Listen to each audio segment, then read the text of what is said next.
Hello, everybody, and welcome to the Baka podcast.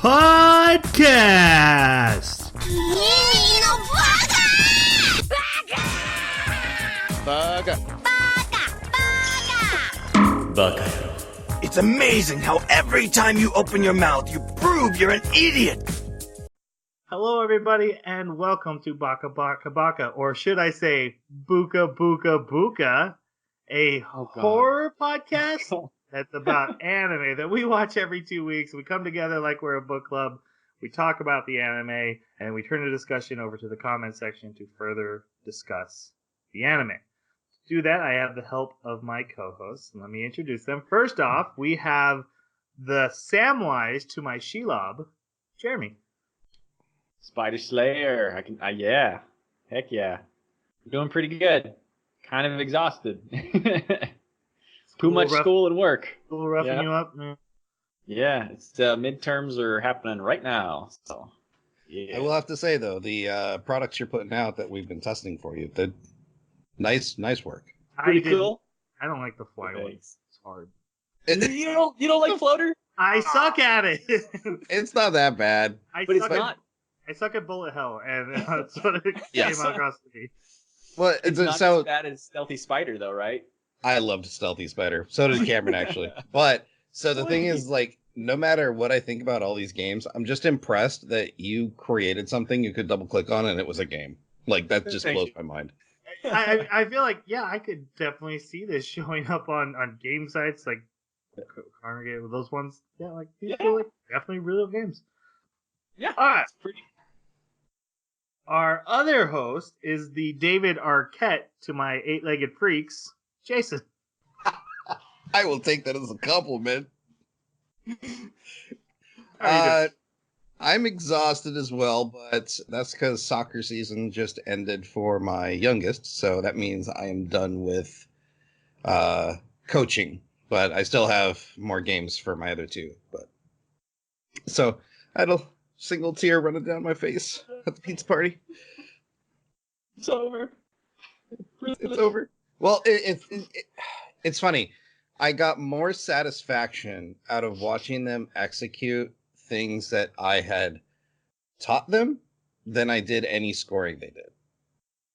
It was weird. But I mean, they were 6. So like to see 6-year-olds like consume what I was trying to teach them and then actually perform those things was like blew my mind. So that's cool. Guys, my name is Troy, and the greatest shonen anime of all time is back with a new season. Bleach. Oh. Dragon Ball. Dragon Ball Z. God, forever. You're supposed to guess My Hero Academia, you idiots, but it's Food Wars. Food Wars. So excited. You just want to see creepy looking people in awkward situations. Absolutely, I do. While they put like fried deer meat in their mouth and their clothes burst off. That is what I live for. And also, My Hero Academia is back, so it's gonna be a good season for casual viewing. That's for sure. For the cash. Other than that, I've just been watching Halloween themed stuff, playing Last of Us with my daughter who was young when it first came out. Because Last of Us 2 is coming, so we decided to replay it remastered. PlayStation gave it out for free. That game's still freaking fantastic. It is my favorite game of all time. It's amazing. It's really good. Let's go on to talking about our anime. Now, if you don't know, we are talking about the second half of the anime Demon Slayer. Can he do it? Demon Slayer. Here we go. Oh, we are the worst. Yeah. Kimetsu no Yaiba. Demon Slayer Kimetsu no Yaiba. Which we talked about in our last episode, and now we're going to talk about the second half. So that is the anime that we were talking about. Before we get into our spoiler section, let's talk about our non-spoiler reviews of this half.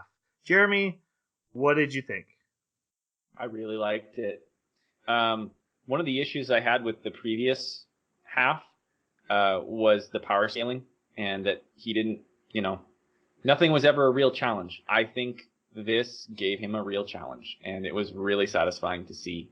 I liked what they did with the character development, especially with some of the side characters. They didn't have to, but they chose to, and it was really good. And they surprised me a few times.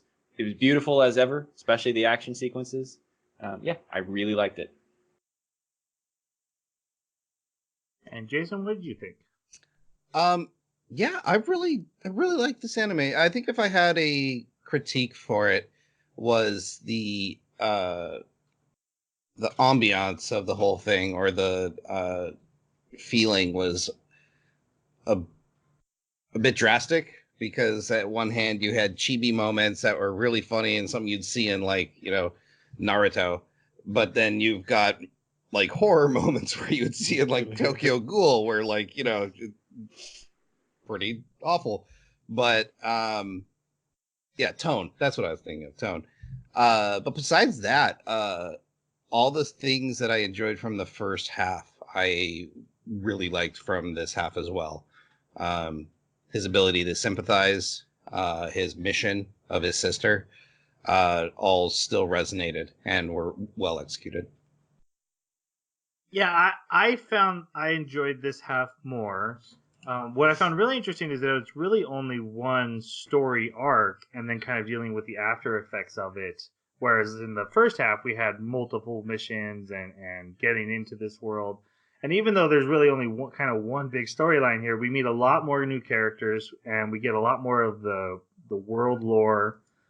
So it was still interesting, but I thought it was kind of cool that at one point I was like, we're gonna stay in this forest forever. We're never gonna leave. But it was so interesting. I was okay with it. I do agree with Jason's thought. There's a character, Zenitsu, who I have a love-hate relationship, and we'll get into that. But it was a hate-hate relationship, so it's evolving. Yeah. And of course, we met the best boy. So, but we'll get on to that in the spoiler section. Now, normally we talk about the intro and the closing, but they didn't change, which is odd for an anime. But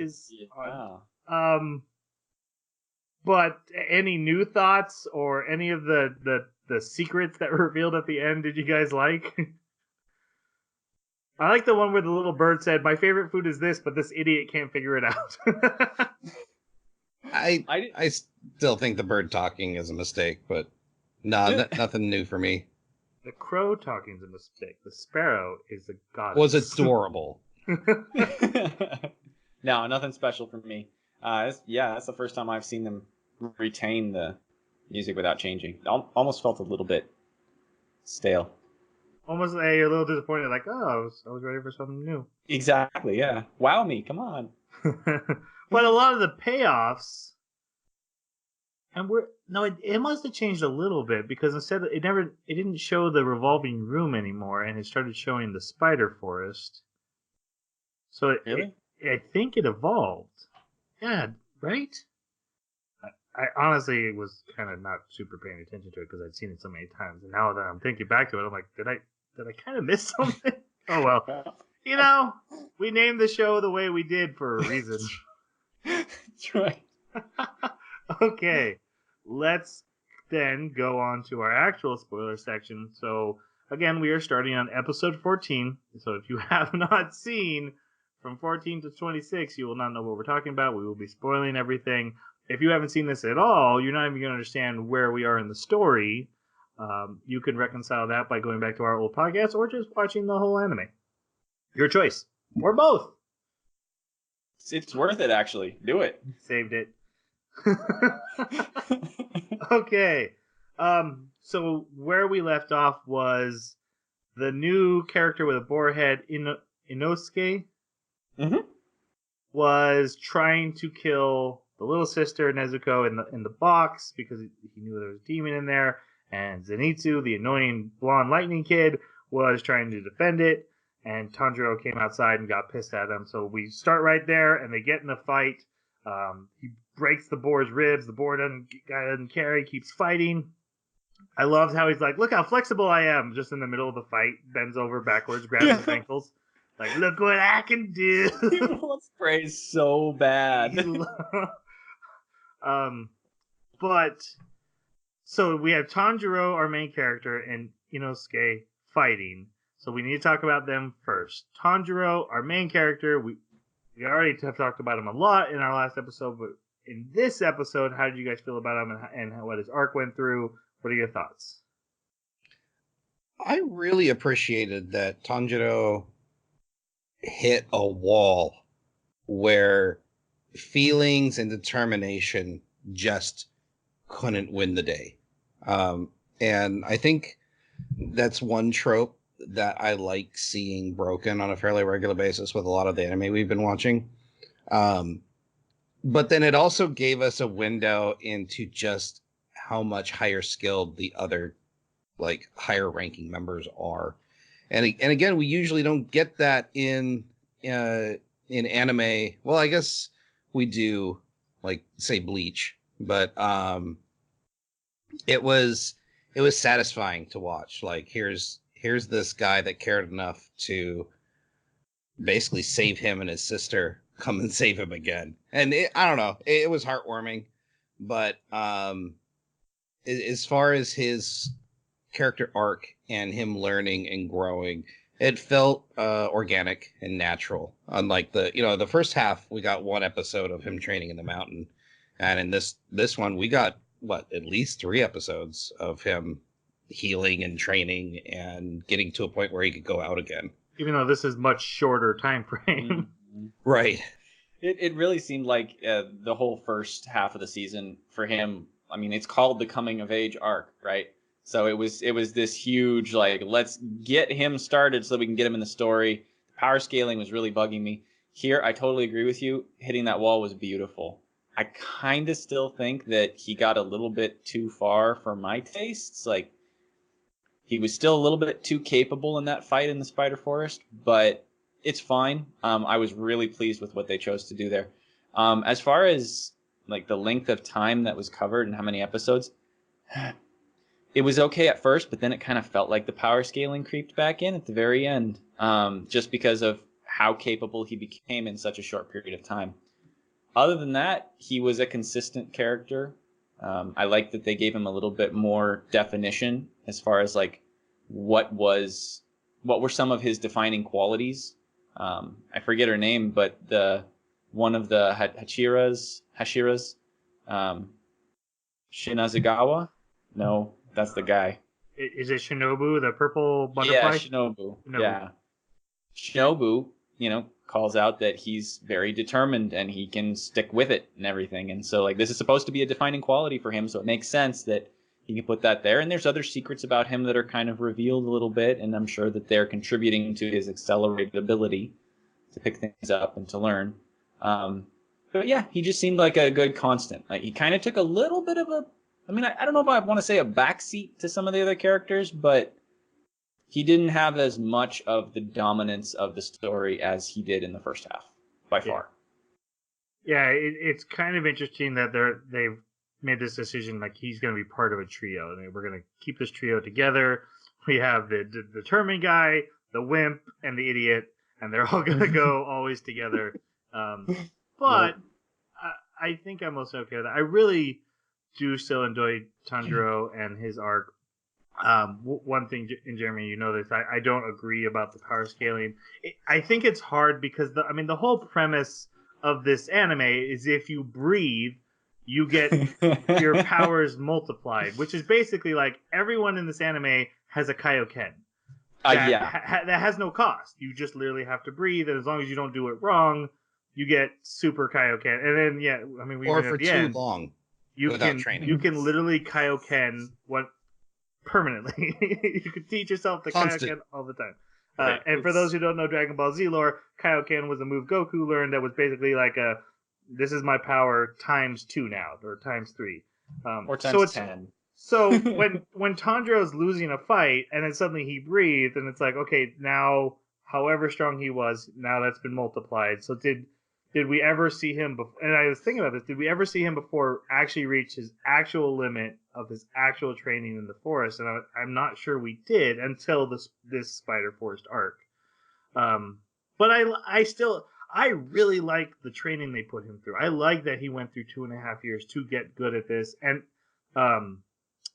This is one of the first times I've been inspired to work out. To be honest with you guys, his line of, and it was so simple. It's like, oh yeah, if I just put in hard work, there will be rewards. And I'm like, oh yeah, you know, just work hard and be patient and realize you're gonna suck at the beginning. I'm like, how that works. That's really true and really blatant, and it's one of my favorite lines now. But yeah, so I like everything, and his relationship with his sister is still fantastic, and the new relationships he's forming with the other characters, I think, is really cool. It's funny that you mentioned Kaioken times 10 because it reminded me of when Goku first decided to use his Super Saiyan with Kaioken, which reminded me of the water and then the fire dragon. It was like, I'm going to combine two abilities that I have together. Well, we have a lot to talk about with that fire dragon, so we'll get there. And okay. Zenitsu actually reminded me a lot of the Kaioken, because he even calls out a multiplier. Okay. Yep. Yeah. Let's talk about Best Boy, Inosuke. Guy who's got a beautiful face, but he covers it with a head of a boar. Who he was raised by? I'm not clear on it, but I do think it was probably he was raised by it. Yeah. Yeah. So he's like that Pokemon that wears its mom's head? Yeah. Oh God. Yes, I know what you're talking about. So what do you guys think of him? Jeremy is your favorite character. Why don't you go first? I love this guy. This guy's amazing. There's something about how he's got this issue with dominance, and he really behaves like an animal. Like he has to establish strength so that he knows he's always going to be own strength. And so the fact that that Tanjiro breaks his ribs and then knocks him out with a blow to the head just completely upsets his world, because clearly that's never happened to him. You know, somebody defeating him that decisively. And so then to wake up and actually find that this person who beat you has put their clothes on you and put a little pillow under your head and tried to make you comfortable. That is the biggest insult that you could give to him, because it's made him weaker. It's made him more vulnerable. It's put him in a position of subordination. And so the way that they drew him waking up then, and his eyes just get wide and he just starts screaming for no reason, I completely understand why he's screaming. And I love this character because he stays consistent. Every opportunity, he's trying to reestablish dominance. And it's so funny watching him try to do this, and it's the most important thing. And yet he actually gets an arc where he is forced to confront the fact that he isn't dominant. And there's somebody out there that can beat him, and how does he handle it? And the way that they depict him going through that process and handling it and then eventually recovering, just excellent work. Entertaining character through and through, and he had a great arc. Amazing. I loved when they first went into the forest of the mountain, and it was basically, anything you can do, I can do better. Yes. It's like every moment, like running it's into like, every hey, tree. I can do that too. Mm-hmm. Any other thoughts on him, Jason? No, I need to echo just about everything Jeremy said. I thought they established him well in the first half, in the room shifting demon house, because yeah, he went from I'm going to springboard off of your death to the next level to I'm in the deepest depression of anyone ever. So great. Back to, you know, hey, maybe I can work with these people and I can become better. I thought it was a great character arc to put right alongside Tanjiro, because they were going down similar paths, but they just took different roads to get there. And I thought it was really well written. The one thing I wanted to call out is while he has this, I need to be the dominant and the alpha and the leader, and it's so important to him. There's no he's not a bully about it. I mean, he challenges you to a fight, but not to hurt you, just to show you he's better. He has a childlikeness to him. He's super naive. Mm-hmm. There's a shot where it's after they get their swords back and the sword masters are leaving all pissed, and he's holding on to the back of Tanjiro's pajamas like a little kid holding on to his dad. And Tanjiro, or Inosuke, follows Tanjiro around a lot through the spider arc and like looks at him like, oh, he's so cool. I want to be cool just like him. Okay, I'm gonna be cool just like him. There's a childishness to him that's super endearing, along with this "I'm gonna be the best" because there's no mean spiritedness about it, and it makes it really fun to watch. Yeah. Yep. There's even moments where he gets like these little white orbs, like little sparkles around him, and I think that that's to depict that he's experiencing like appreciation or reciprocation of positive feelings, but he doesn't really know what that means. So He like, calls it just giddy. confuses him. Yeah, he calls it giddy. Like, I He's got like, good feeling. yeah, but I don't know what this is. It's so weird. I also love that they're not always super blatant about it. So in this fight, he loses because he gets headbutt, like Jeremy mentioned. And when he wakes up after getting challenged to a body burial contest, basically, that's how he perceives it. They're like, we need to bury bodies. Why would you do that? Well, you probably can't. You're too hurt. I'm gonna bury the most bodies. But then after that, in the background, he just starts running headfirst into trees, and they don't specifically say why. It's just implied because he lost to a headbutt, he's going to start running headfirst into things until he can't be hurt by a headbutt no more. And I love that. His approach to problem solving is just the best. But you know, it works with anime logic perfectly. Like, that's exactly what I would expect in anime logic to make you immune to headbutts. You just repeatedly bash your head against things. It's great. Absolutely. Okay. So also there is Zenitsu, the blonde-haired lightning guy, the bane of our existence in the last half, and we've already touched on him a little bit, but what were your thoughts on him this half, guys? He was better. Actually, it was interesting to see him, even though he did because he has another moment in this half where he gets knocked out and he then becomes Super Saiyan. But during it, he seems fairly lucid and almost as if he just needs someone to boot him in the butt and be like, hey, do your thing. And also his backstory gave me much more appreciation for him, but I still find him irritating. Yeah. Yeah, it was actually really nice to see him show resolve when he didn't have to, but instead of weeping and moaning and crying, it seemed like he actually really changed for a little bit. And he did. I mean, he seems like he's the kind of guy that when it comes down to brass taxes, I think that's a saying, he'll come through, but only at that last moment. And we got to see it because he was all alone. Of course, he gets right back to his previous behavior as soon as there's enough slack in the line and he doesn't have to be so worried. But at the same time, I actually really enjoyed some of his escapades this time. We'll get into it in the situation, but I really liked him. Yeah, so in the last half, I had a hate-hate relationship with this guy, and then now I have a love-hate relationship with him for almost all the exact same what Jeremy just said. There are moments he made me laugh the hardest through this anime. He has some very funny moments, and then there's points where he's over the top again, and I'm like, oh, it's just grinding on me. And then there are also moments where he goes so over the top for so long, I'm like, somehow this is coming back to funny, and I don't know what's happening. You're literally breaking my mind, man. So yeah, there's moments where I can't stand him, and there's moments where I'm like, you are the funniest character in this anime, and I don't know how to handle you. Can we have a shout out to his grandpa? Like that dude was cool. He was awesome. And I mean his big moment was really cool. And honestly, his quieter moments where we see like his true self, I actually do like that character.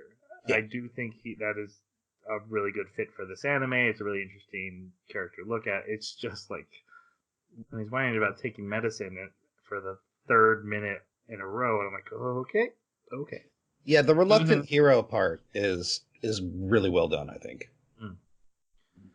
And then let's talk about the girl in the box.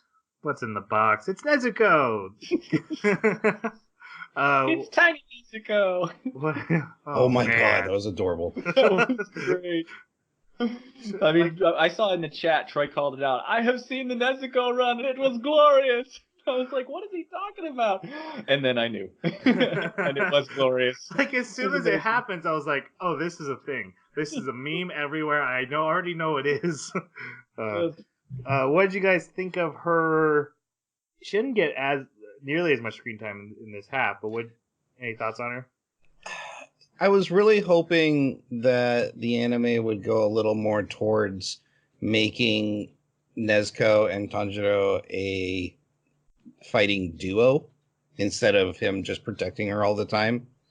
But man, her in the Spider Forest was kick butt. Like, wow, that was cool. Also, like, the implication is fantastic.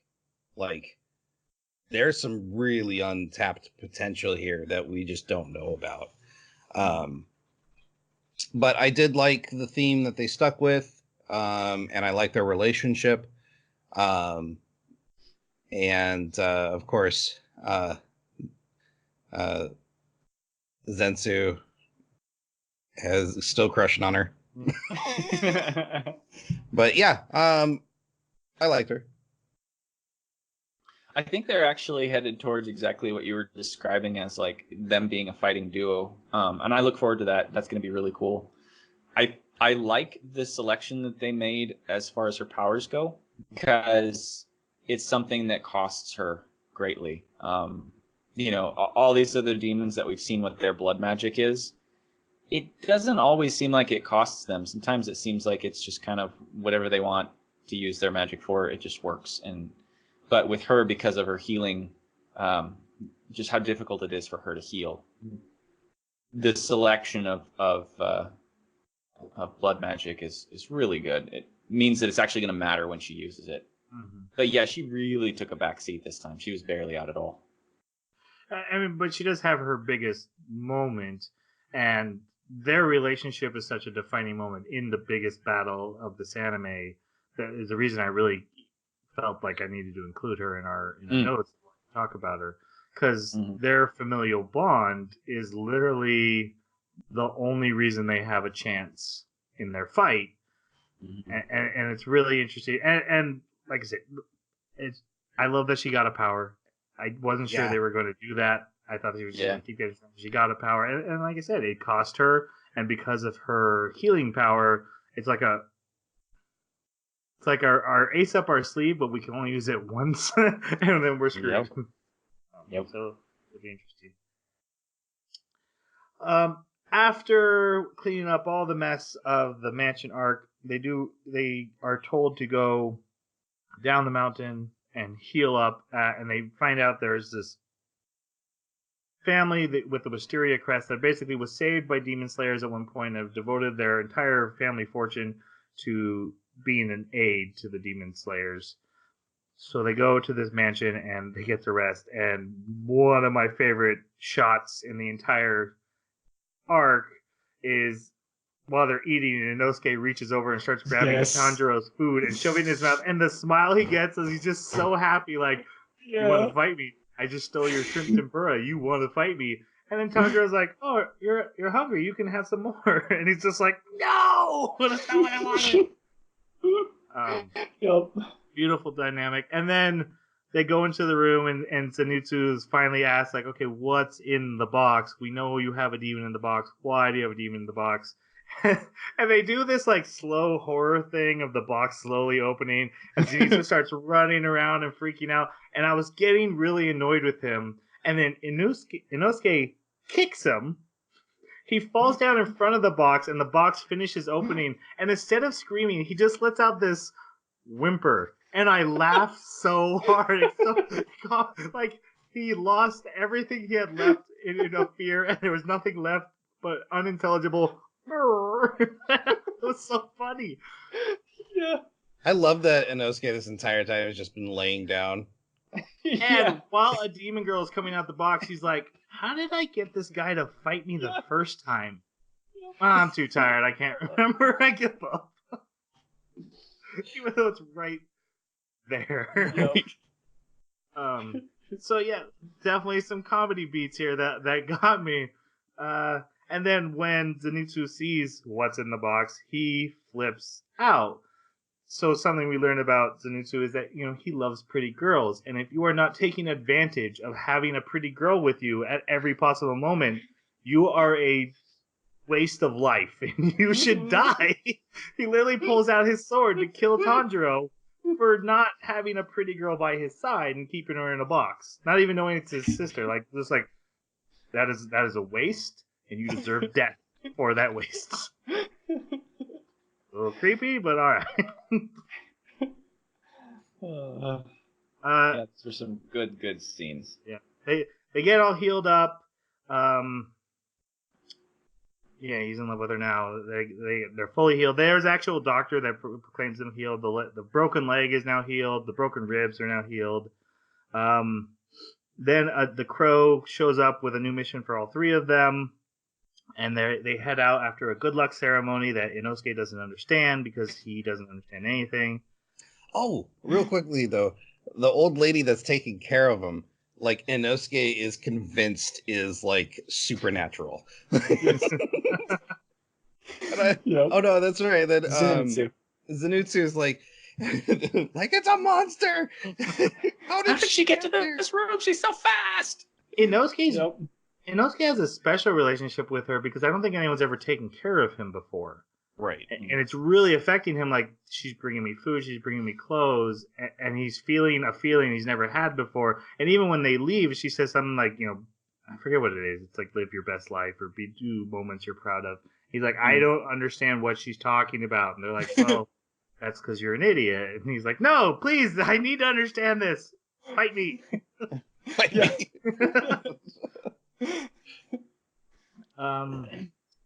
They get to the area they're supposed to reach, and there's a demon slayer like laying on the ground in the road, and they're like, hey, what's going on? And he's like, this is bad. And then he suddenly gets pulled into the forest by its spider webs. It looks like threads. And he just goes flying into the forest. And Zenitsu's like, nope, that's not happening. And what's interesting is that even Tanjiro, like, his hand's shaking. He's like, I don't know if we can do this. And Inosuke's like, I'm running in there. And so Tanjiro's like, okay, that's what I needed. That's the boost I needed. So he's able to go in. But Zenitsu, like, sits on the road. No way I'm doing this. And just quits. They get they find the hunter. And he tells them, I was attacked by my team of hunters. And this hunter is the rank above them. They're still at the lowest rank, and this is one rank above them, right? And a team of them had gone into this forest on the mission. And they all started attacking each other, and you find out it's little tiny spiders that are attaching webs to them, and then they're controlled like puppets and attacking them. So more slayers come out, and they have to defend themselves, but they don't want to hurt them. And Inosuke's like, these guys are dumb, and he's punching them. But then we come back to Zenitsu, who's sitting on the road, and he's just sitting there like, they're not my real friends. They wouldn't have left me. And then he remembers, oh crap, Nezuko's still in the box. Now she's in the forest. And so he sprints into the forest to go save Nezuko.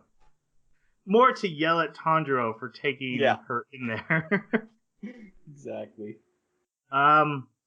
We deal with those possessed, like, even if they cut the strings, the Slayer, the little spiders just reattach the strings and they get reanimated. But those Slayers are still alive too, which is important.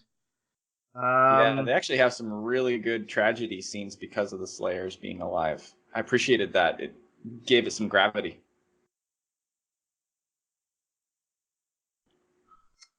It must be the next episode. There's a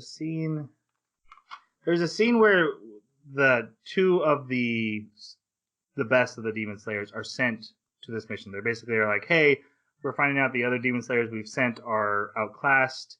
Please go help. And it's Gayu and Shinobu. Gayu is the guy who basically sent Tanjiro on his quest at the very beginning and spared his sister. And he's in this a lot more. I don't have a lot of thoughts on his character other than I wonder if he knew he would have to commit suicide when he said, please go train with this guy, because I kind of felt like he got pulled into that and was just like, Yeah. oh, I have a feeling No. he knew the moment he put a muzzle on her and left her with him.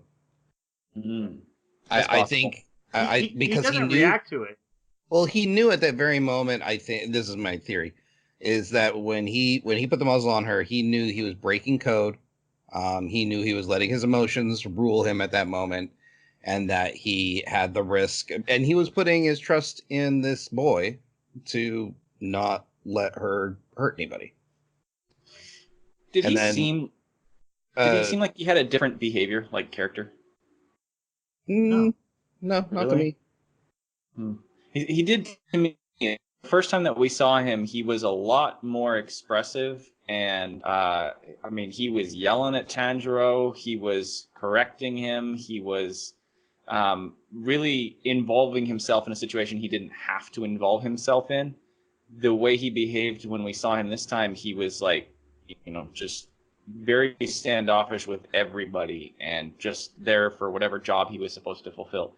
It seemed like something had happened or in between these scenes that has changed his attitude or behavior a little bit. I think my theory is that the very first episode scene where he shows up and sees them triggered something in him emotionally. We learned most demon slayers come from a tragic encounter with demons. So it probably wouldn't surprise me if he saw a lot of parallels there, and that really freaked him out. And that this is more his normal, like that put him in a different emotional state than his normal emotional state, was my assumption. But normally he's just stoic and quiet, And nobody likes it. and no. And actually upsets him for some reason. All right. And then the other girl with him is Shinobu, who we'll get to meet a lot better going down the line. But she becomes a very important character, and kind of her group. She has like these basically adopted girls that she keeps taking under her wing. And she's going to kind of become a mentor to Tanjiro eventually, but is very antagonistic to Gayu. Is like, I don't really like you, and I don't like that I got sent on a mission with you. She's also kind of seems insane. A little bit. Yes, she does. But I love that they put a character in this that she just does not have the physical ability to behead demons. And so she's like, well, I'll find a different way. Now, can she kick them over? And like, she's strong enough to. That's the thing that bugs me is like she can't wield the sword, but I bet you that she could cut like through a tree or something. And I bet you like we saw her kick people over, like kick demons over and stuff. I bet she could behead a low level demon. Right. I imagine the higher level demons give her trouble. And it seems that she's well versed in martial arts. So that's a completely different skill set than swinging a sword, right? And also depending on the strength of the demon, like with And she can do that ninja teleport away. Like, I'm so fast, like just lines, and then you're gone. Yeah, but I mean, this was kind of a low level demon, right? The one that she does take out. she's kind of. but that particular demon got a power boost from someone directly under the top. Yeah, but So I mean, she's stronger than, say, the not demon really. that Tanjiro ran into going down the mountain. No, I don't think she's as strong as the dad. Are you talking about the dad?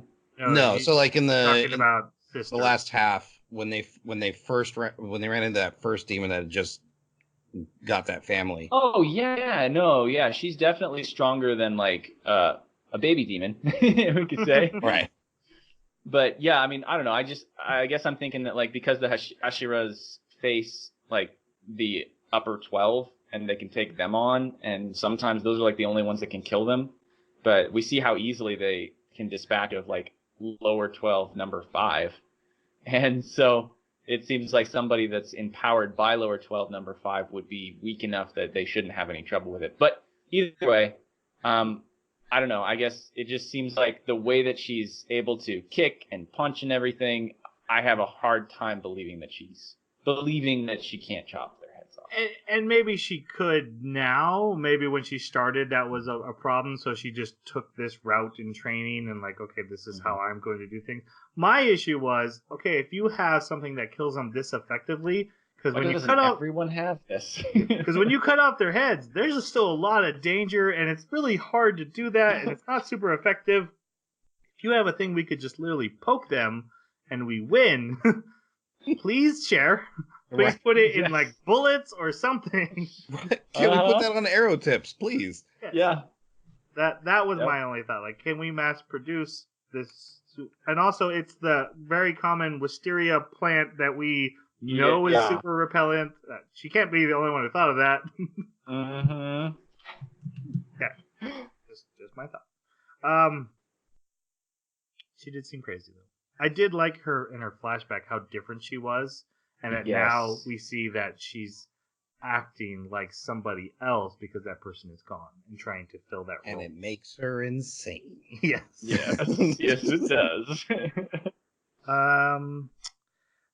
While they're dealing with all these little spiders and the slayers that are being controlled, a demon appears above them, a little boy who's talking about his family. Inosuke tries to take a swing at him and comes up short.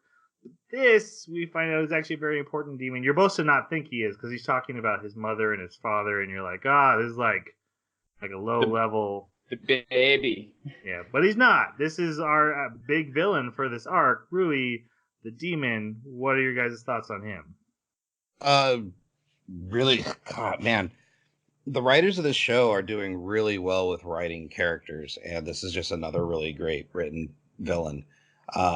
We have a great tragic backstory where, we get a character that just kind of, at mistake after mistake makes him into just this monster of a person, even though when he got turned, he was, maybe 12, 13?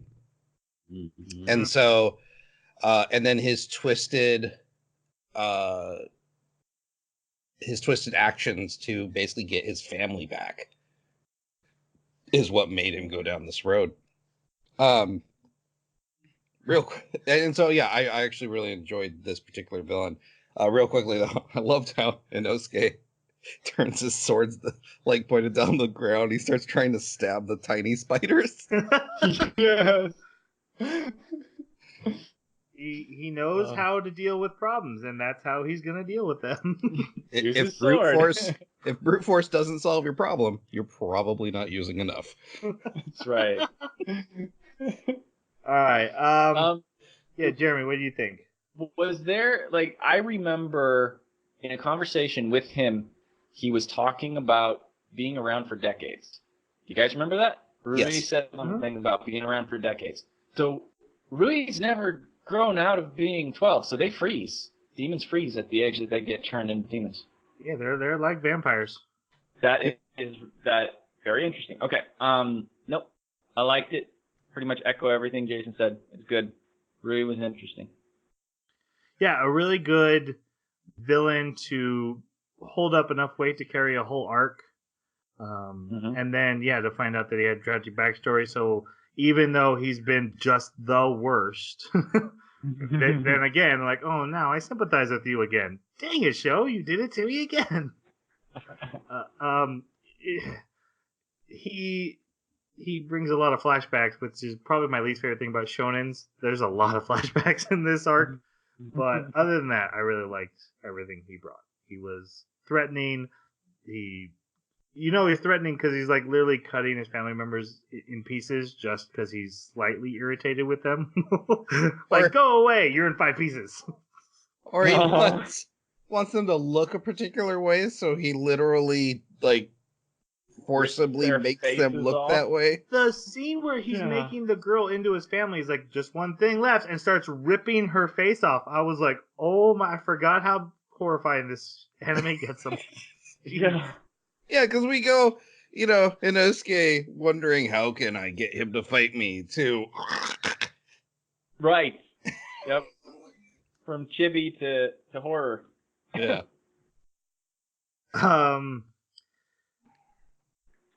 we get to see.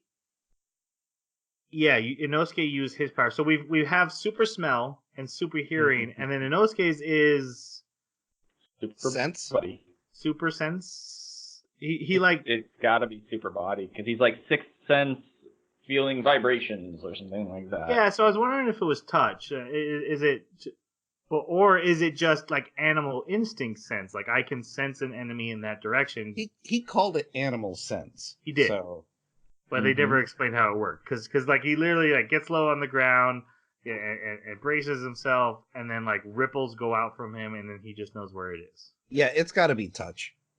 Mm-hmm. So we're basically watching Reclusa again.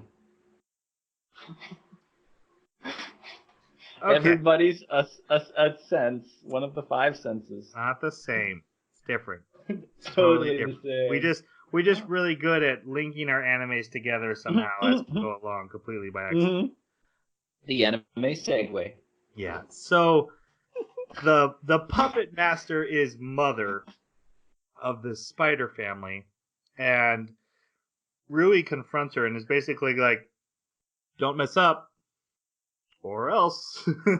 and And I'll tell Dad. yeah, it's implied she's not afraid of Rui. She's afraid of Dad. right, which that is kind of true because we see a scene later that she has good reason to be afraid of Dad. Right.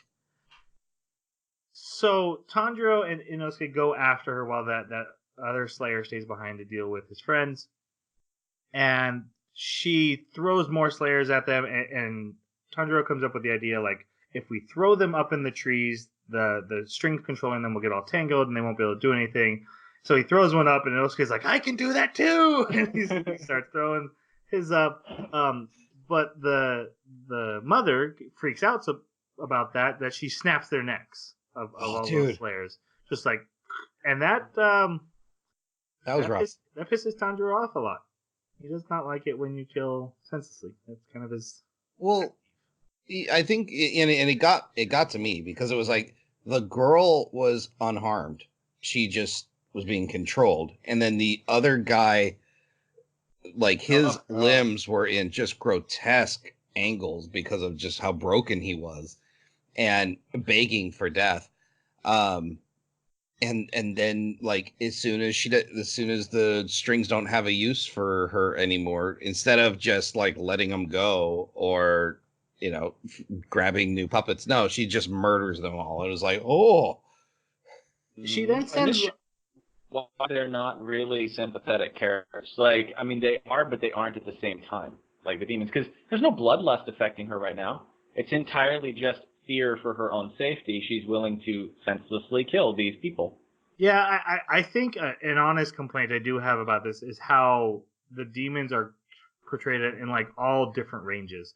The Slayers are like, they're animals, and I'm like, well, they're clearly like making a family here, and so they're thinking things through. They have conscious decision. Even if there is a bloodlust, there's a lot more going on than that, and they are making horrible, evil decisions, and they can think straight. But then the demons are like, no, every single one of them is just a mindless animal. It's like, well, that's clearly not true because they talk and you have conversations with them, and some are, but yeah.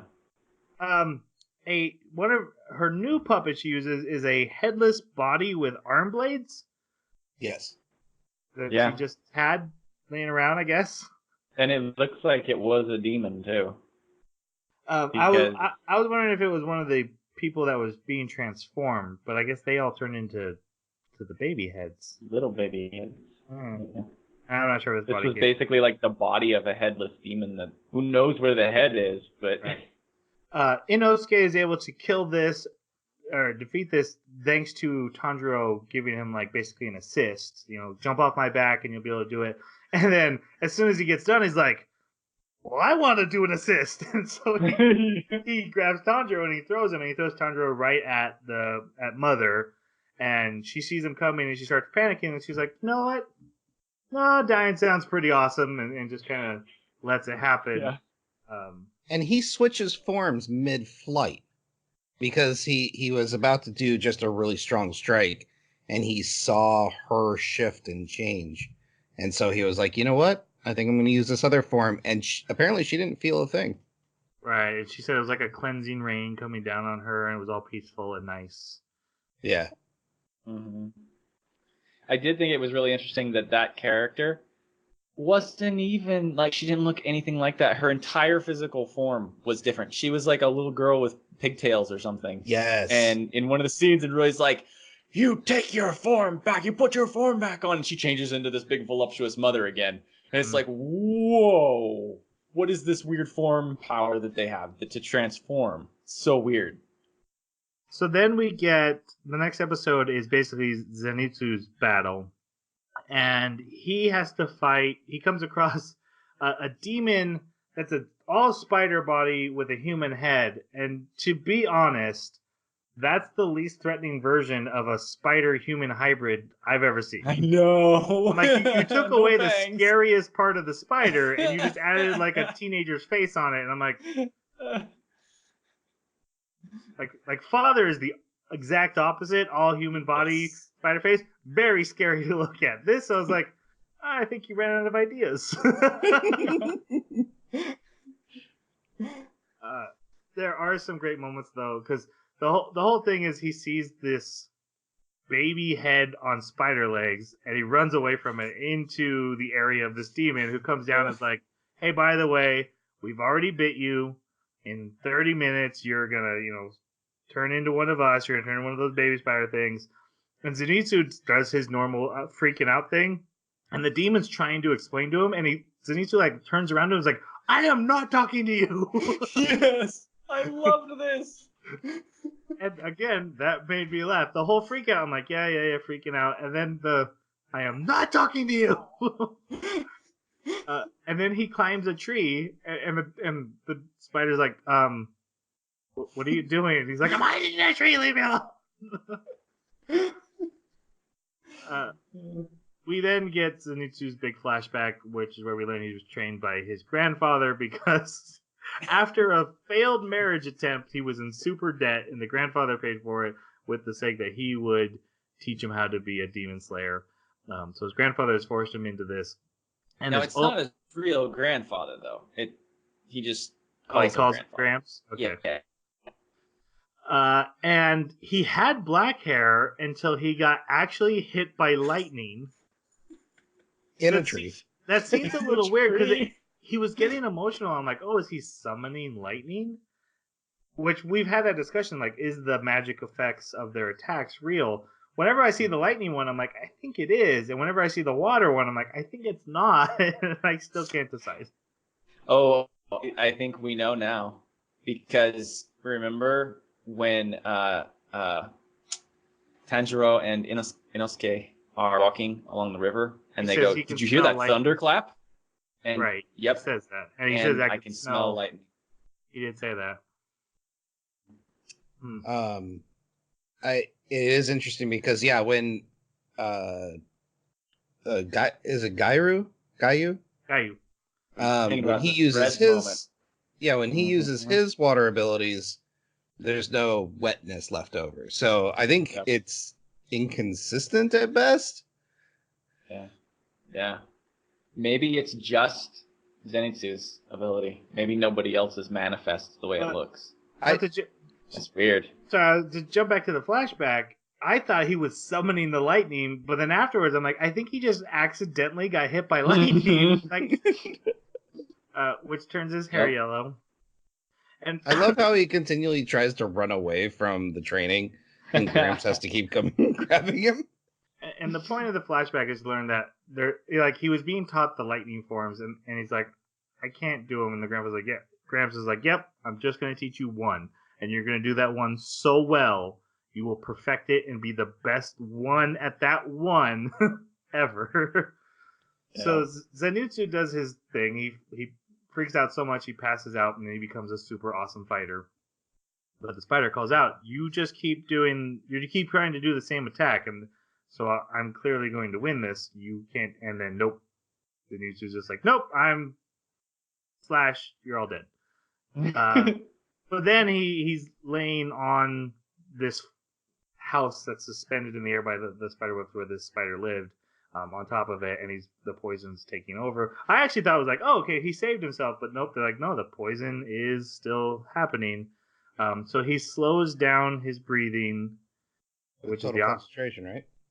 Right, but it's the opposite because don't they usually speed up their breathing to increase blood flow and increase strength? And now he's slowing it down so the poison doesn't reach him as fast. Yeah, I think unconcentrated. He still called it total concentration, I think. Yeah. And he basically lays there hoping not to die. I love that his shtick is I have one move and only one move, but I'm really, really, really good at it. Yeah, I'm so good at that one move, I don't need a second move. Exactly. Calcan times 6. Like Jeremy mentioned, Tanjiro is like, oh, I think I'm going to go over there where I just heard that. And you're like, okay, that's how they're going to deal with him getting poisoned and save him. But instead, they get attacked by Father, him and Inosuke, and they have to deal with him. Now, Tanjiro at this point believes, I forget where he heard it, but one of the 12 of Muzan's 12 elite is in this forest. I think the crow even told him that at the beginning. Is that what the crow said? I didn't remember where he'd heard it, but I knew he believes that. And when he sees Father, and they fight Father a little bit, he thinks Father's the one. This is the guy I gotta get. Mm-hmm. Yeah, because he goes to strike his arm, and his sword, doesn't even penetrate the skin. Well, it goes in like halfway and stops, and then he's stuck in his arm. Yeah, so this is the first time he's struck a demon and didn't like chop off a limb. Yeah. So Father is overpowering both of them, and Inosuke ends up like in the river running from him, and Tanjiro drops a tree on Father, but then Father picks up the tree and hits Tanjiro with it and literally just sends him flying away, and he's yelling as he's flying like, just don't die, I'll come back. I loved that. That was so good that he was yelling that. You could see it on Inosuke where he's like, oh, crap. Oh, crap. Oh, crap. So two fights then start because when Tanjiro lands, he runs into Rui, and that whole fight, which is definitely what we need to get into, starts. But I'm going to focus just on Inosuke's fight with Father first because and just kind of get out of the way. Basically, Inosuke runs away and is being hunted through the forest by Father. He's like, okay, I gotta be like Tanjiro. I gotta think of a plan. And then he stops. He's like, that's stupid. That's not what I do. And he turns around and just starts running at him. And there's a great moment where he slashes him. His blade gets stuck in the guy's arm, and he uses his second sword and just starts hammering his sword through. He's like, this is how you beat things. I'm telling you, if brute force doesn't solve your problem, you're not using it up. But he's awesome.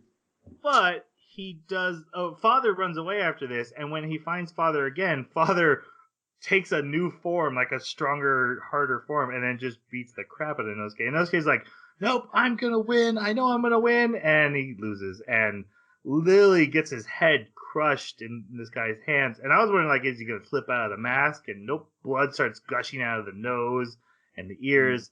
And then Gayu arrives and saves him. And then one blow just shreds Father. And from everything that's happened tonight, Inosuke has multiple wounds. His head has been massively crushed, and he sees Gayu and he's like, "You must fight me!" And so Gayu ties him up and leaves him behind. That was hilarious because he's hanging there. He's like, "And we're gonna wait. When did you tie me up?" Yeah, when did I get tied up? That guy is very fast.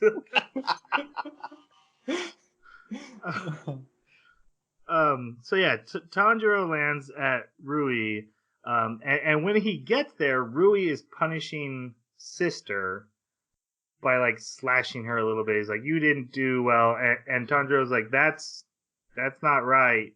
And he's like, "You're interrupting our family bond." He's like, "No, that's not a family bond. This is stupid." And it's forged and forfeit. Yeah. So basically, this is about as close as we've come to Talking no Jutsu. This is literally my ideals versus your ideals on what a family bond is clashing here. And I have a confession to make. I have seen the brand new Mother's Basement video on this whole fight and his analysis, and I'm probably going to steal some phrasing from it, but I do recommend everyone watch it because it was fantastic, and will do much better than we can do. And he also, is doing video. We'll have clips and stuff.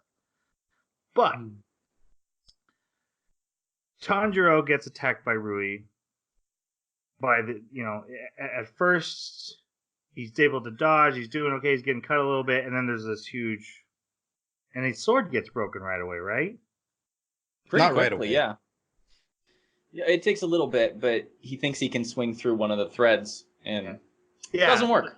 So in the order, his sword gets broken, he gets cut up, and then this giant web comes falling down on top of him, and he's going to slice him up, and Nezuko jumps out of the box and takes the whole blow, and it nearly cuts all the way through her arm, and blood's everywhere. She's all sliced up, and this gets Rui's attention of like, oh, you have a real family bond. I want that. That's mine now. I'm taking that.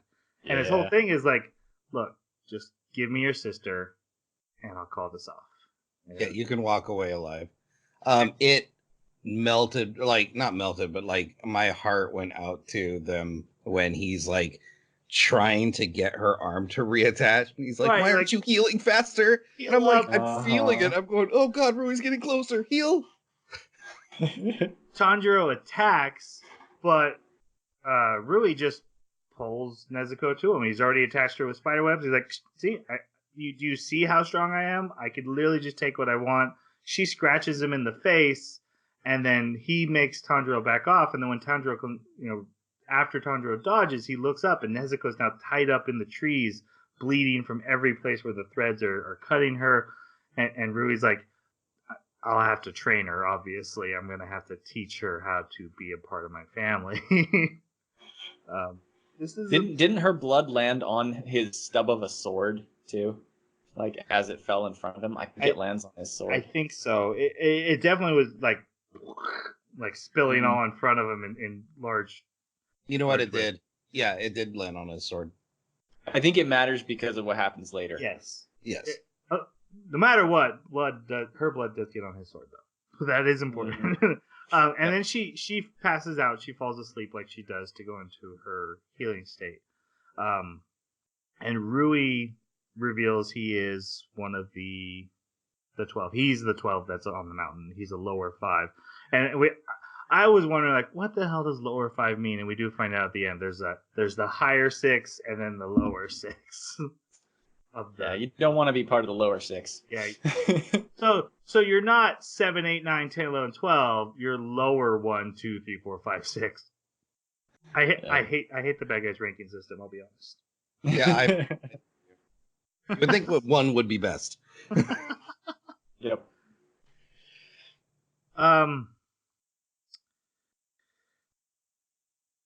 Tanjiro realizes like he's having trouble cutting through the threads, but now he only has a stub of a sword, so he switches to the first form of water.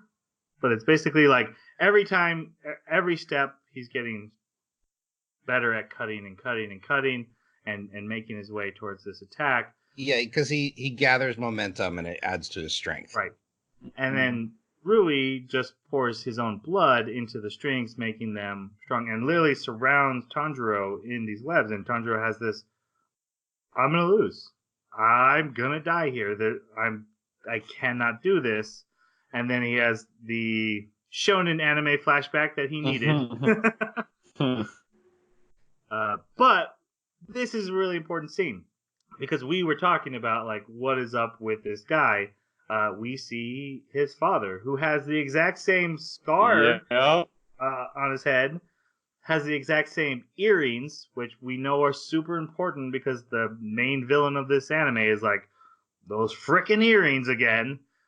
So, Dad he looks like he's sick, like he's got cancer or something. Yep, he was very sickly, but he remembers that there was a fire ceremony dance his dad used to do, and he realizes, oh crap, Dad used to use breathing techniques like I do. That's what he was doing that whole time.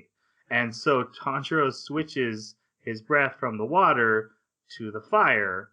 And nothing I'll say will do the animation justice. This is one of the most beautiful fight scenes I've ever seen. The camera work is incredible. There's a water dragon behind him, and it bursts into a flame spiral that he's going through, and he just starts slicing through the threads. And he's so powerful that Rui starts jumping backwards, like, oh crap! And it doesn't matter. He's always on him. And he gets the what is that thread? The opening thread for the head slice. The smell thread. Yep. And we kind of skipped over this. Rui at one point let him put his blade to his neck and try to cut his neck, and nothing happened. He's not strong enough to cut Rui's neck, but he goes in with this, and he's heading for Rui's neck, and he's like, I'm going to cut him, and he's going to cut me, and if that's what it takes, at least Nezuko will be safe. And then we get Nezuko being woken up by the spirit of her mother saying, you've got to go save your brother. And she awakens her demon blood. What is it called? Demon blood art. Yep. Demon blood art, which is basically her blood can explode on fire. And it burns away all the threads that are in the way, and it ignites his blade, and that goes through the neck. Demon killed. Yeah. And now we'll get to the next episode. But so at this point, I was irritated because I was like, power scaling. This is one of the lower 12. What the heck? Come on. But it redeemed itself in the next episode. Again, I think like we are clearly at his limit here, but with a extra power added in and finding out he has Demon Slayer heritage, I was okay with it. Yeah, I'm in your boat, Troy. It's definitely shonen convenience that he remembered his dad had a secret fire technique right now. But and in the middle of a fight has a flashback. Especially something that he didn't actually learn how to use technique, considering how hard it was for him to learn the water breathing techniques.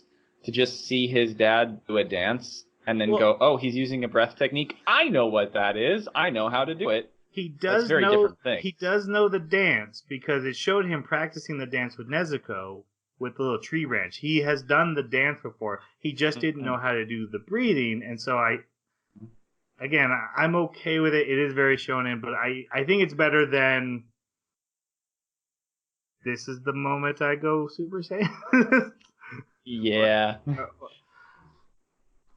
Or Super Saiyan 2 wasn't strong enough to beat Cell, but suddenly now it is because the spirit of my dad is behind me, even though he's not. Stuff like that. It works for me on a shonen level better than most shonen, is what I'll give it. The thing I really liked about this is that it was family that defeated this guy obsessed with family. It was literally the memory of a father, the help of a sister, and the spirit of a mother all coming together for one fight. That I thought was really cool. Yeah, paid off really well. That sounds like a mother's face. It might be a little bit, but yes, you're right. You might have mentioned that. Not that I didn't have that thought. Yeah, no, for sure. Cutting you off at the knees, bro. I feel attacked. But we find out, that demon's still alive. He cut off his own head before the blade could touch him, and then he just puts it back on. Yeah, that was brilliant. I thought, I didn't see that coming, and I thought was a great use of powers from the bad guy. Like, he was scared that he might actually cut him, so he was like, okay, well, if it's not the blade that cuts my head off, I guess that's fine. In the last half, we talked about the guy with the arrows, right? And how he got his head cut off, but he could still use his power, and he had to survive the power until he died. And I remember thinking, that's so cool that even if you win the fight, you are still completely in danger and you haven't won yet. And this took that to the next level. Yeah, Tanjiro wins the fight, but the guy had a special move that made him not win the battle. Right, because Tanjiro was down. He was out. This took everything from him. He even couldn't says, even stand. I can't raise my sword. I can't get up. And then new webs come down and start cutting into his coat, into his arm.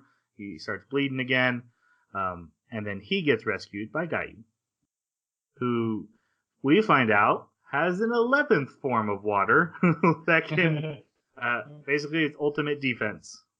It seemed like it dispelled demon blood arts, is what it seemed like. Well, he like dipped his sword in fake water, which rippled out. Well, he called it if that was calm. supposed to He called it calm calm water. waters. Yeah. Calm water. Yeah. So in my RPG video game brain, it felt like a dispel. Mm-hmm. It seemed like maybe he was swinging his sword so fast that it didn't make ripples in the water. But it could be either way. There's no way to know.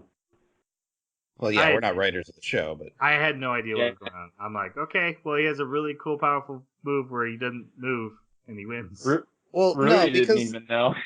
because the webs were coming at him to cut him, and they disappeared all around him before they even. Then Rui even mentions, "Hey, they didn't even reach him." And so I think fragmented though, because we see them fragment. Mm-hmm. Yeah, and that's why I think it's a dispel. But that's just my opinion. Possible. Yeah, it's possible. And then Rui literally blinks, and when his eyes open, his head's being cut off. Yeah. This guy is so fast. Also, we should mention Shinobu has now found Zenitsu by this time and has administered a vaccine to the poison. Mm-hmm. And she even compliments him on his breathing. Yep. She's conveniently amazing with pharmaceuticals and can like come up with anything necessary just at a glance. She knows the situation and can like bring back spider people. Yeah, it is interesting that there are people who are like half spider, and she's like, "Nope, we're gonna be able to save them all. We got here in time." But she runs into Sister, who had been shooed away from the fight. Rui had been like, "You get out of here and go kill other people." And so Sister was running away, and we get a flashback of her and like how she joined the family and how like even a friend of hers she had formed a friend in the family, and the friend's like, "Let's run away. I know a time when we can get out of here." He's got to meet with Muzen, and when they ran away, the Sister had told and got this demon girl, killed. Mm-hmm. It is super interesting the demons can't kill each other. I absolutely love that that's a thing. So when they do kill each other, they have to be creative. Like Rui, to kill family members that are disobedient, ties them up for the Sunshine to eventually get them. But at one point when he was mad at Sister, he cuts her into 5 pieces and is like, "You need to go." And she just has to pull herself back together. So Shinobu runs into Sister, and Sister was trying to eat a slayer that she had run into, and so Shinobu is like, "Hey, it's cool. Let's just be best friends. I just need to know, how many people have you killed?" She's like, "Well, no, I had to kill people." She's like, yeah, I get it. But how many? Because I need to punish you. Because they have to have justice. Maybe I'll just cut your belly. Like, she's like touching her stomach. Like, I'll just cut this open. And Sister freaks out and attacks her. And Shinobu's like, "Stab." And she's like, "Well, you didn't cut off my head. You didn't win the fight." She's like, No, I don't do that. I use poison, dear. You're dead. She's like, "I guess we'll never be friends." And she's doing, and Shinobu's doing this monologue about how she's already killed her, and then turns around and is like, "Oh, you're already dead. Oh well." Yeah. And then we come back to Rui, whose head is falling off, and him thinking about how he wanted a family, and then we get his flashback, which is basically he was a sickly child who was probably going to die early in life. Muzan had showed up and offered him his blood. His parents weren't really happy with that, but then Rui started killing people, and so the parents, not knowing what to do, tried to kill Rui, and that ruined his image of a family. He's like, "Okay, then they must not be my real parents," and he slaughtered them, forgetting that while they tried to murder him, they were saying, "We're going to die with you." They were going to go with him. They were just trying to free him from this curse. And his body's literally walking towards Tanjiro and Nezuko, who are laying on the ground. His head's remembering this, and the body falls down, and Tanjiro reaches out and puts a hand on his back, and this gives him like the memory of like, my parents were kind of great to me, and I really did love them.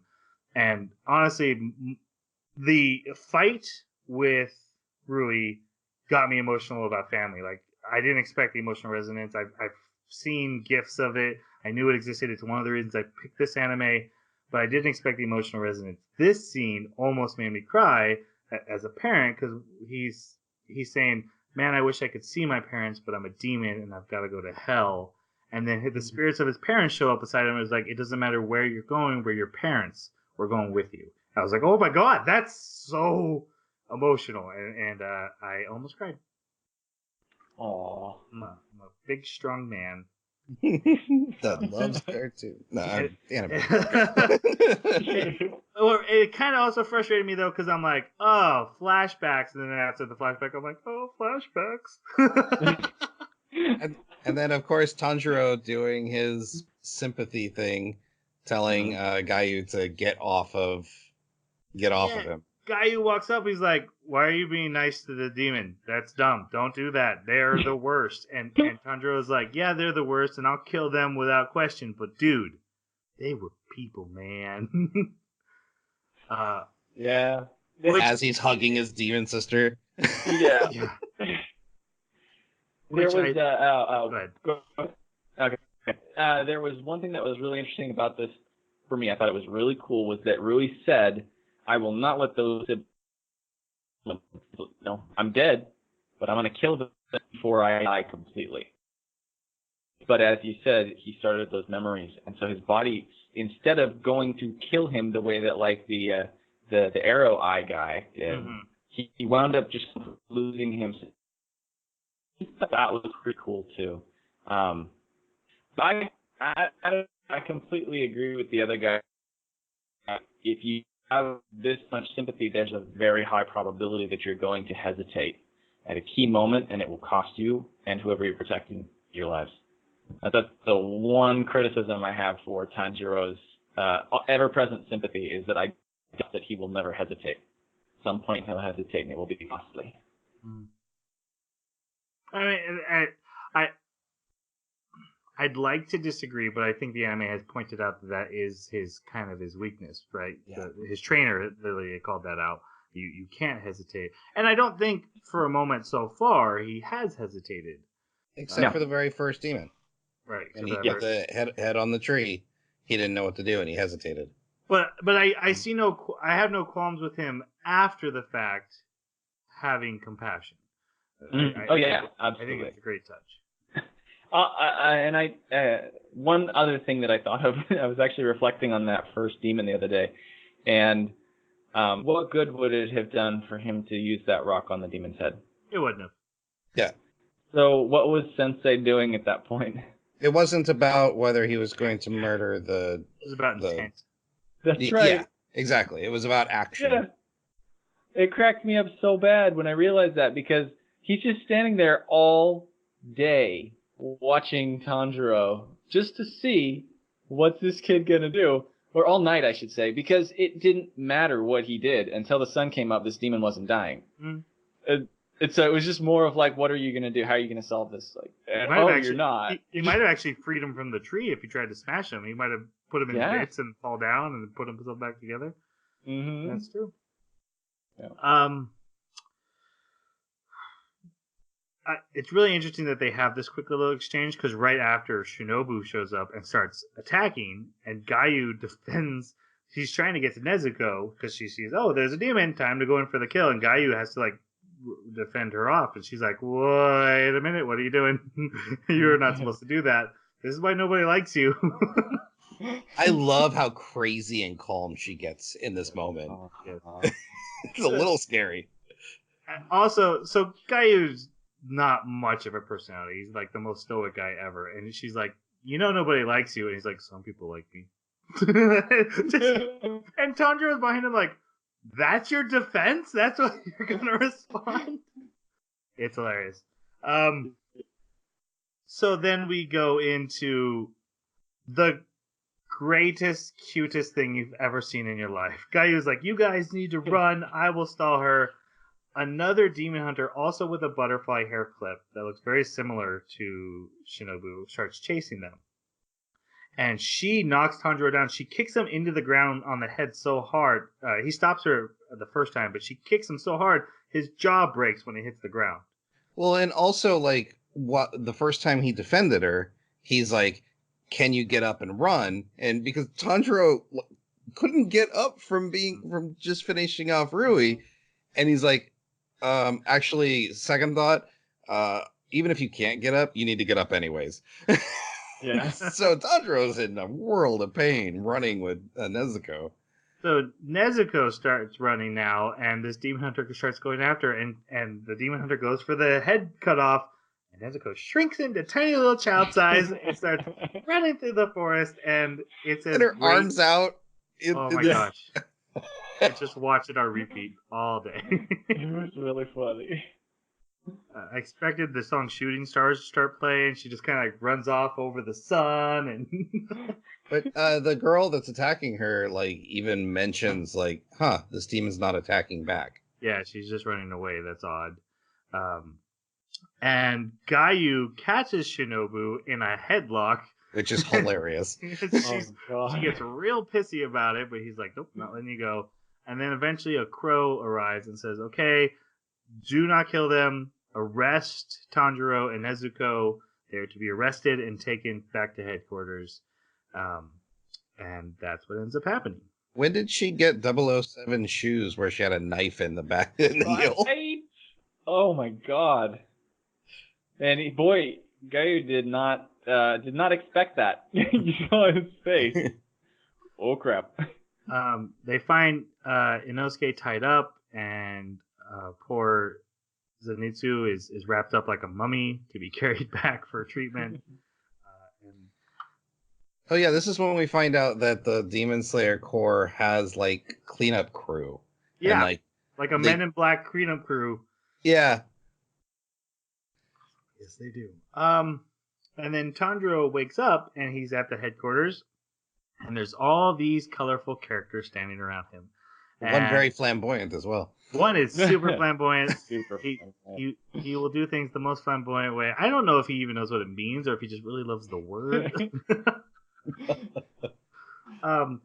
Guys, these are the Hashiras. They are the best of the best, the Demon Slayers, and basically you have to have killed one of the 12 to join their ranks. And Gayu is one of them, and Shinobu is also one of them, but we meet the rest of them. There's one for Flame, Sound, Love, who has a crush on every character. Yes.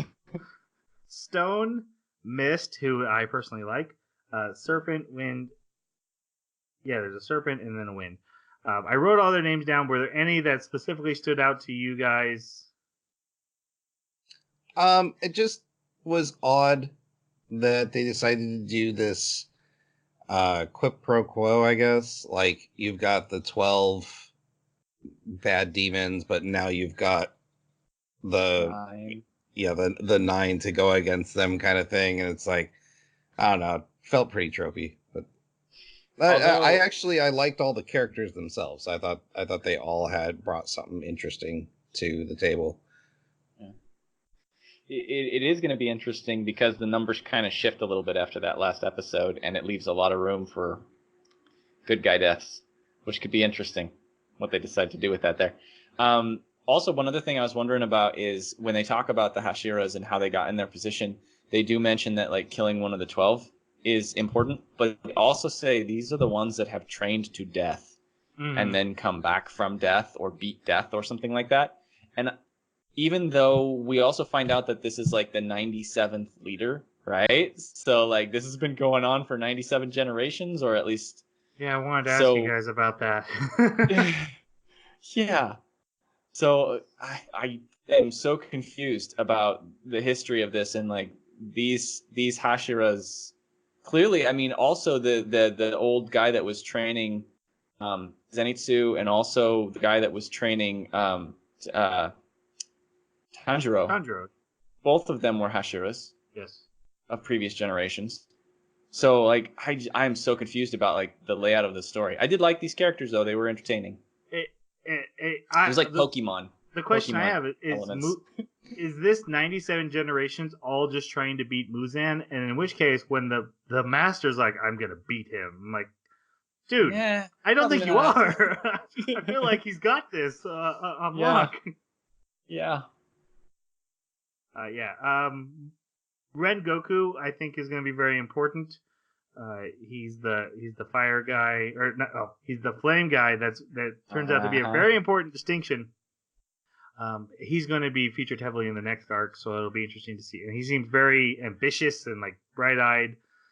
The mist guy I thought was very funny because he was looking up at a cloud. He's like, "What cloud was I thinking of a second ago?" And they asked him a question at one point. He's like, "I don't care because I'm not going to remember. Obviously." He just the love Kanroji, the love girl, was kind of She's a little irritating. a little rough, yeah.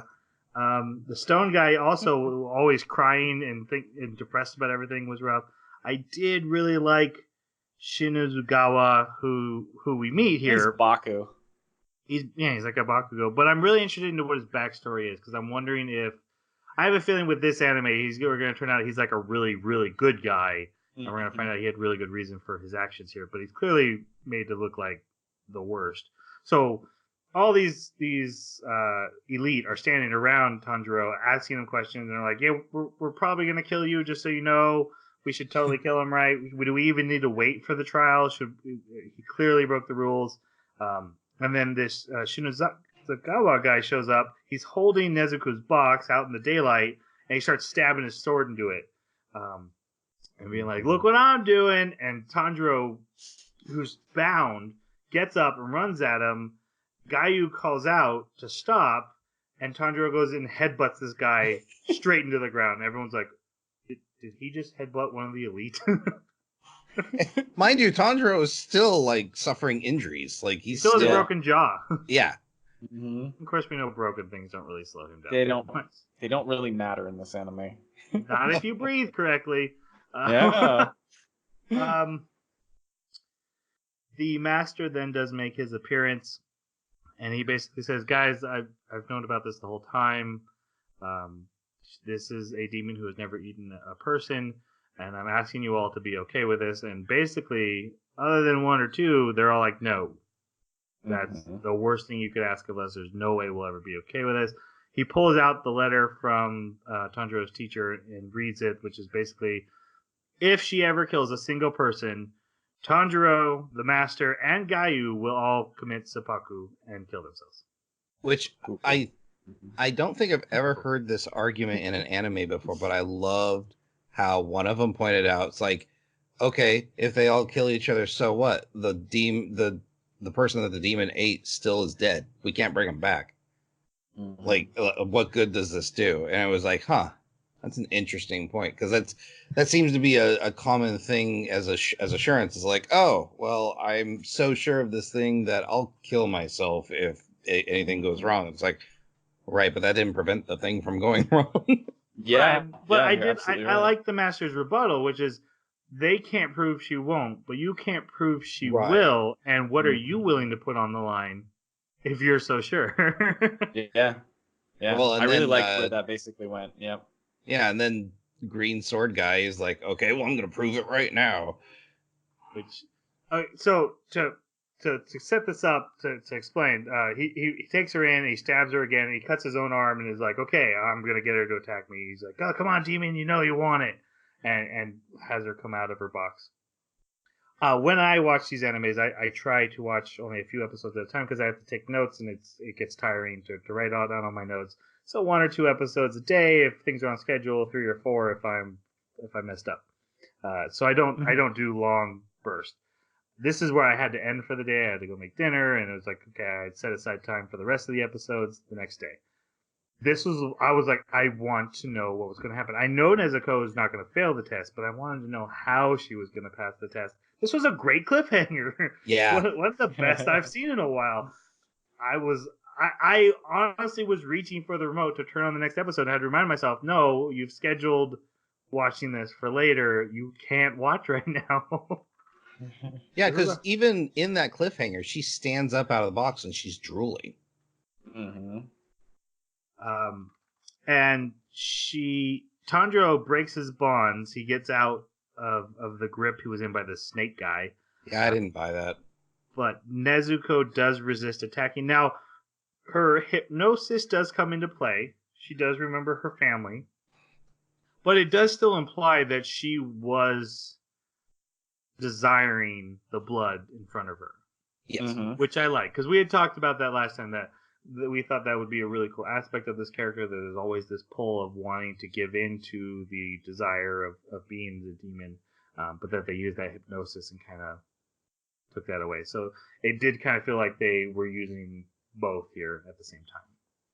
And also, Tanjiro calling out to her kind of snapped the hypnosis into full gear for her. Seemed like it was a shell of the issue could be brought back later, and I could bring it back more fully soon. Like you say, if this is showing that there actually is still a desire sometimes to have human flesh, it could be starting to weave that back into the story as an issue they'll have to deal with, and that'd be really cool. Mm-hmm. That would be cool. The master then tells Tanjiro, like, look, they'll listen, but no one's going to trust you, and you're going to have to prove yourselves, and the only way you're going to be able to do that is if you defeat one of the 12. So that's what you need to do next. What do you guys think of the master? I'm not sure. I don't have an opinion on him yet because, obviously he's blind, and he's got this terrible wound on the top of his head that comes down his forehead. But, everyone respects him, so I don't know if it's respect for authority or respect out of meritocracy. Like, did he used to be just fantastically amazing, and then he was injured, and so he took on the role of leadership? I think until I get more of a backstory, I don't know much about him. I think I kind of like him from that stoic leadership perspective, just because they wrote him in as that. But yeah, I don't really have an opinion on him yet. One thing that confuses me is he's not bald. A scar like that, like if it's something that was caused by acid or was caused by fire or something, it would be difficult to have a scar result so completely covering the forehead and the eyes, but not change the hairline or, Well, maybe he had a plastic shield that was, It's true. Yeah. There are all kinds of possibilities, but for what's been provided, it confuses me a little bit. It makes me think that maybe it's a disease or something that I just want to say demon blood or something. Like I don't know. I'm really suspicious. And also because everybody keeps talking about how great his voice is, and it just makes me really suspicious that something's going on here. Yes, thank you. That's what I came in with too. Is like, I don't feel like I trust this guy. One thing, when there's blind fealty, my first instinct is that sucks. That's never good, especially when I don't know why. And then, like you said, every time this guy talked, I just felt good, and it's like, okay, that's weird. And he's mentioned he's the 97th master, like you said, but he also felt it felt like his battle with Muzan was personal, not I'm just the next guy doing this. Like, this is personal to me, and all the demon slayers are taking this personally. That's made very clear. But it seemed like almost there's a connection there that we don't know yet. Yeah. So, okay. Tanjiro and Nezuko are taken to Shinobu's manor after Tanjiro comes back and says, "Please let me headbutt that guy one more time." But they don't let him, and they take him to the Butterfly Mansion, where he's taken to the hospital ward, and Zenitsu is there, who is recovering from his poison. He has to drink a medicine every day for months. 5 times a day. 5 times a day, and he hates it. But his arms and legs have shrunken as he was turning into one of those baby spider things, so he has tiny little arms and legs right now. And he's just freaking out. He's more concerned with the taste of the medicine than getting better and getting his arms and legs back. I loved when Tanjiro get his medicine and drank it. He's like, clearly we're not being treated equally because your medicine, you're drinkable. And There's favorites going on here. it's like, Yep. you had different ailments, dude. All right. And then next to him is Inosuke, who's super depressed because he's not the best. This was so amazing. I laughed so hard. Inosuke became adorable at this moment. Like, oh, just the way that they drew his mask is just like pulled down with the chin pulled down into his neck, and the hands are just like dumpy and just kind of drawn South Parky, like cartoony. He's always like, I'm sorry, I was weak, guys. Yeah. And his voice is apparently ruined because his he wind screamed it out one last time and it ruined his voice box. His throat was crushed, but then he kept screaming, so now he's lost his voice. And Zenitsu thinks it's hilarious. Zenitsu's like, depressed him is awesome. I'm totally here for it. Nezuko is given her own room where she can basically sleep for the rest of this story. And then we see the Hashiras meet, and they talk about how basically the Demon Slayer Corp is getting worse, but the demons themselves are getting stronger, and the Master thinks this whole spider thing was just a distraction. But their one shimmer of hope is that Tanjiro seems to be drawing out the strong enemies. They've noticed that, and they were all surprised that Tanjiro had even met Muzan at this point. So they're because none of them have, right? Yeah, they've never seen him, and so Tanjiro is obviously special for some reason, and he's come across a 12 already, even though it seems like he was sent there. but we're supposed to believe that's Muzan's plan, right? Like he wanted the spider demons to kick up enough trouble that Tanjiro would get sent into the mountain, I guess. Yeah. And then the mentor's like, yeah, I'm going to beat you, Muzan. And I'm like, if you're the 90-something dude, I don't think that's happening. The next episode, Rengoku leaves on a mission, which will be important by the end of this anime. We get Zenitsu throwing a fit, which I did not find funny, because I didn't make any notes about it.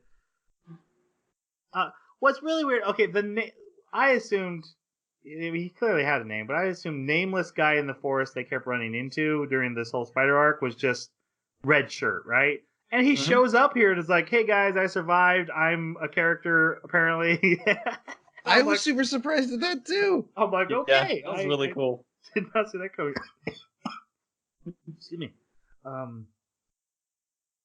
Yep. I love the fact that he's also the one that got stuck inside of that giant cocoon ball, and so Shinobu and he was freed naked. him and was like, yeah, just great the way that they actually used him for some jokes. Same character, and then brought him back and just kill him off. That was good. At least he wasn't the guy that got chopped into tiny bits by Rui. Oh god. Because they were dressed the same, and I thought he might be the same guy, but it wasn't. No. They're first Tanjiro and Inosuke start their training, but we see it from Zenitsu's point of view, who has to basically stay in the hospital ward, and every day they come back tired and sad, and he's like, oh man, what's going on out there? And then eventually he heals enough that he's allowed to go to the training, and he finds out they're getting massages, playing a cup water game with girls, and then playing tag with girls. And he drags the two characters outside and berates them for like 5 minutes straight about how lucky they are to get to touch girl bodies playing tag. Like, how dare they ever be depressed a single time? Did you know they've got two, Yeah. He just goes on, and it doesn't even stop there. Like, after this whole scene, which is just, it's great. After this whole scene, it shows him going through everything they went through, and he's just in, like, this sparkly heaven as they're wrenching on him. And he loves the training. Oh, and during the tag, he grabs one of them, and they slap him. Like, it's so well done. They didn't pull the punches. And I love the fact that they were consistent about the character that, yeah, he says all these things, then he does it, and he gets punished for it. Fantastic. Don't just make him blab about it and then not be man enough to show it. It was good. This was the rant that I first I was like, oh, here we go again, and it went on so long that by the end I'm like, I'm laughing. You went on so long, you broke me, and I find you funny again. Yep. And it looked like South Park animation. It got so extreme. Yeah. Yeah, he loves the training. We also we meet Shinobu's apprentice, and she was actually one of the people at the test to become a demon slayer that Tanjiro went through. But she's special because she's being trained by one of the Hashiras, which gives you a special title. And her name is Suri. And she's the one with the pink butterfly in her hair that broke his jaw. And we do get a little bit of her flashbacks here coming up. And so she is an important character. And yeah, I ship it, guys. So what do you think? From their interactions, I think so. I think he, with the coin flip thing, I think it kind of reached her in a way she wasn't expecting. And of course, he seems oblivious because he's just nice. Of course. I actually really enjoyed that scene. The way I took it was that she was shocked that he followed the rules and that the rules allowed for you to flip again. I don't think she ever conceived of the possibility that she could flip the coin more than once for the same question. And there's a moment where Shinobu tells her, why don't you go and spend some time with them? They're your classmates. And she walks over to the well and she's looking over at them and she flips the coin. We don't know what it means yet. She flips the coin, kind of clear what it meant. But then she looks at them and I swear she looked sad. She looked sad. And then she walked away. So he is right. Technically, like, she does still have some internal desire, her own wants and desires, but she's still ignoring them. And yeah, I thought that was a really interesting way to play off of that and have her be like, wait a minute, I can flip the coin more than once? I can keep flipping till I get what I want? Wait, that means I want. Whoa. I really like her as a character that's been so broken that she just kind of is going with whatever there is now. And then suddenly there's this guy who comes along who's fighting for everything he holds dear and manages to change her worldview when she was there to train him and he reached her heart and changed her. Oh God. Had to do it. Just the way you phrased that. I know. Did it on purpose. All right. So Tanjiro, basically they keep losing at all these training games. And to the point where Inosuke and Zenitsu quit. They're like, we're never going to win. This is impossible. They go. And Tanjiro, he gets told by these three little girls who I don't really understand what their purpose is, but they live there too. And they also have butterflies in their hair. And they tell him, oh yeah, she breathes like that 100% of the time. She's always in the super breathing mode. And he's like, but if I do it for like 5 minutes, it hurts so bad. So he basically starts a new training regime, which is, learn to breathe that way all the time. Look, and they're like, even when she's asleep, and he's like, what? That doesn't make sense. And so he gets determined to all right, take these things and beat them with me if I stop breathing in my sleep. I did enjoy that a lot. Just beating the piss out of him. Funny. And then he wakes up and is like, oh my God, sorry, please do it again. Yep. And I also like, and then she can breathe into a gourd and shatter it. And they hand him this small water flask. And he's like, that's impossible. They're like, no, that gourd. And it's tall as a person. So, and then at the end of this episode, he has a conversation with Shinobu where she comes up to him and she's like, oh, I'm glad that you have a sister that's a demon. And I want to be friends with demon. And he's like, you're angry. And she's like, oh, crap, you got me. Yep. But she kind of hits on him too, which was odd. It did kind of come across that way to me too. Yeah. There's also, usually Jeremy is the one who interprets lines with a dirty mind when we watch stuff. But in the end credit scenes, it's a skill, man. He's smelling things about her in the whole, when they pop out of the comic and talk. And at the end, he goes, she's like, yeah, I like you. And I'm like, wait, what? Yeah. That's creepy. and it just goes away. So, all right. Yep. Yeah, we'll move on from that. Yeah, so he does the training in his sleep, and he notices his speed is increasing. This is kind of where he has the line of, if you work hard every day, you start to see results. And I'm like, oh my god, I should start exercising again. You're gonna buy some gourds. Yeah, I'm gonna get Practice some your lung capacity and strength. but basically, we get a Rocky montage, right? He's lifting the rocks. He's running around the house again. He's breathing a lot, and he wants his friends to join him. Zenitsu gets yelled at by his sparrow about being a weakling. So, and then Inosuke just like stands up in his bed, like, "Nope, we're gonna train. Let's go." And so they start training. They start trying to do the total breathing, and yeah, because he inspires them with just how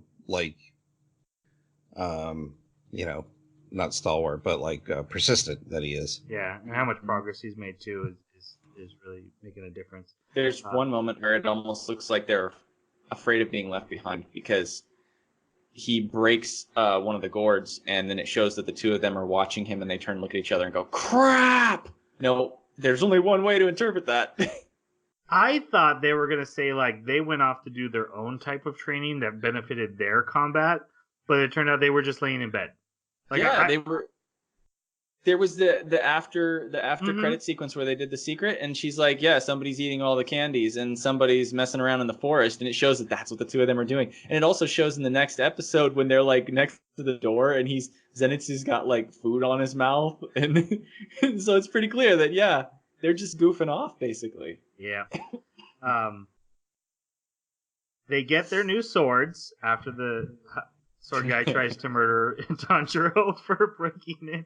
And then the sword guy's like apprentice is like, yeah, and I made this guy double swords. I've never made double swords before. And Inosuke takes him outside and takes a rock and starts beating on him and chipping them and getting them all serrated again. And of course, the apprentice has been the level-headed one and trying to make excuses for the master this entire time. He's just starts chipping. Now he wants to kill Inosuke.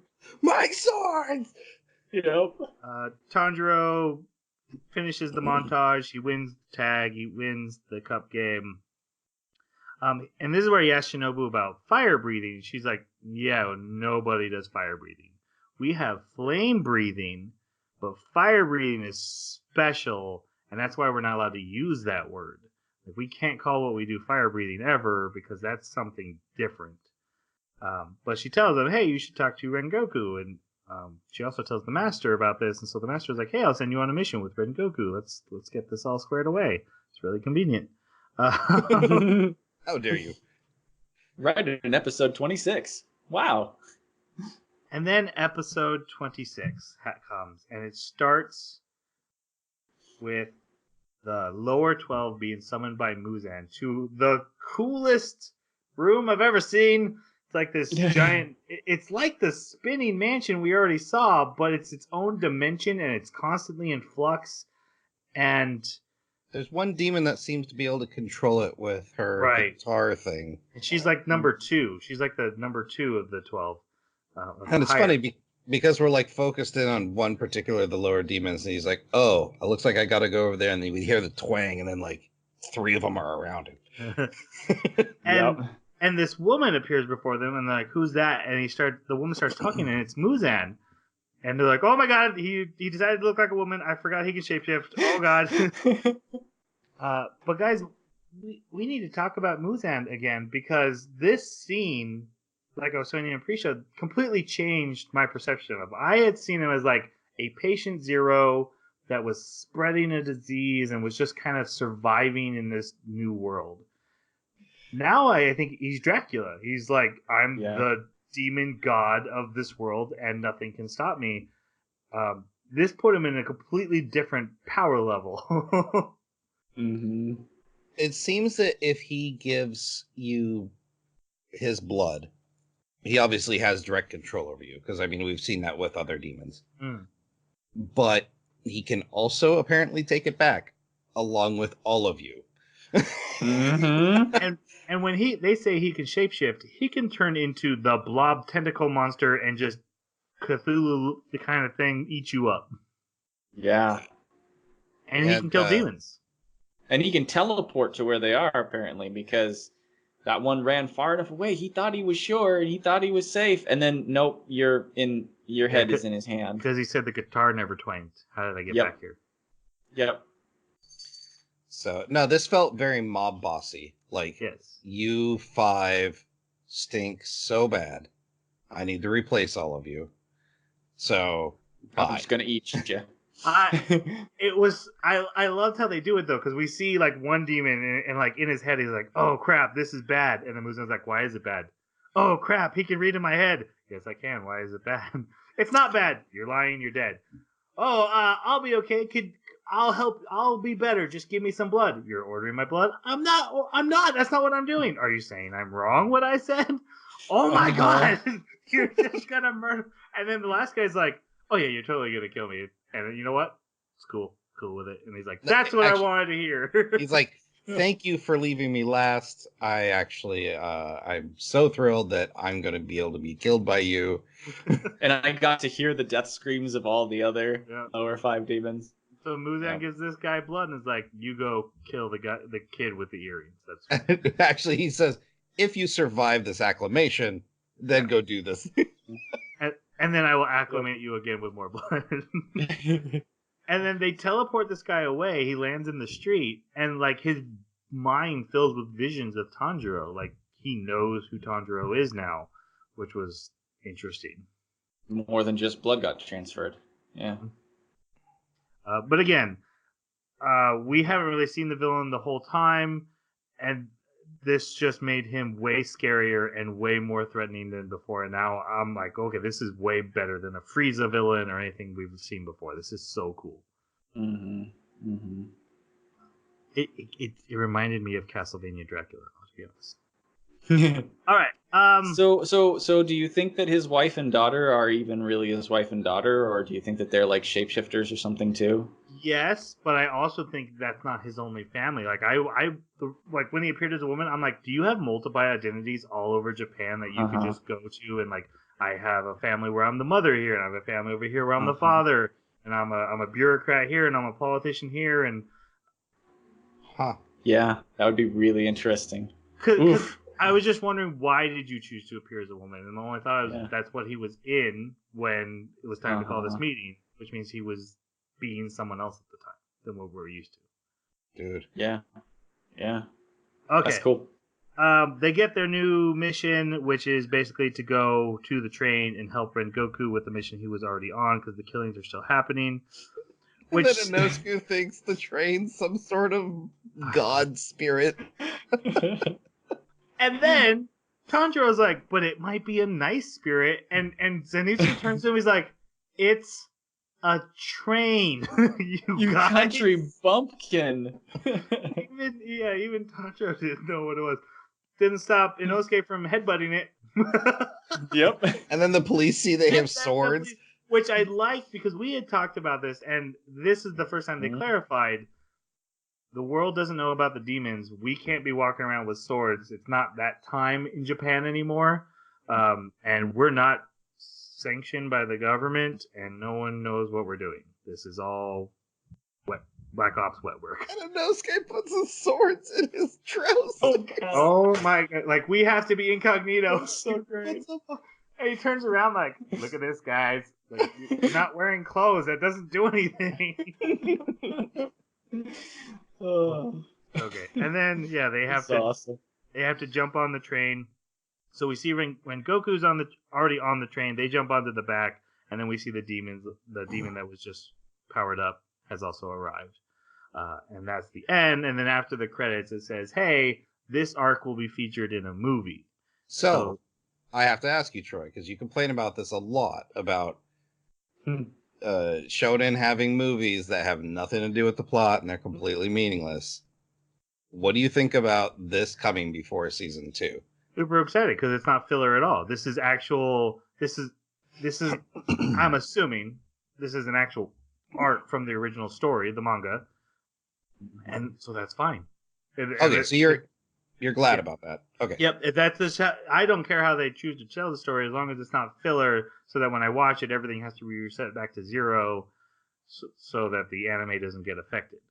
Because you can do whatever you want in this movie. You can kill a character because that's what happens in the story, and because they announced it in the anime. Just so you guys know, the sequel, the continuation of the story is going to appear in this movie. Now everyone knows there's no qualms about it. They can do whatever they want in this movie, and when the next anime starts, if you didn't watch this movie, that's your choice. But they are saying this: you are responsible if you want to stay with the story to watch this movie. Cool. Whereas if I watch, as much as I liked it, My Hero Academia 2 Heroes, it doesn't matter. Nothing changed. Or every Dragon Ball Z movie that doesn't fit the storyline anywhere. Yes. Naruto movies that do the same thing. Yeah. Star of Shambhala.